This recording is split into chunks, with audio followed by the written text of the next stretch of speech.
When one English sound causes constant confusion, minimal pairs offer a direct route to clarity.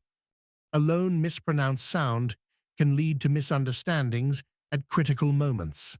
The subtle difference between ship and sheep might seem minor, but it can cause uncertainty. Similarly, confusing live and leave can change your entire message. Identifying your troublesome sounds is the first step. Recall instances where listeners seemed confused or repeated words incorrectly. The difference between what you said and what they heard often reveals the exact sound needing attention. Recording yourself can also highlight unexpected errors. Mastering a sound involves a structured approach.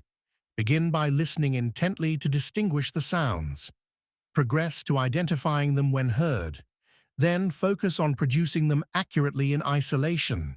Finally, integrate the corrected sound into natural sentences. To make the correction permanent, practice the minimal pair in varied sentences.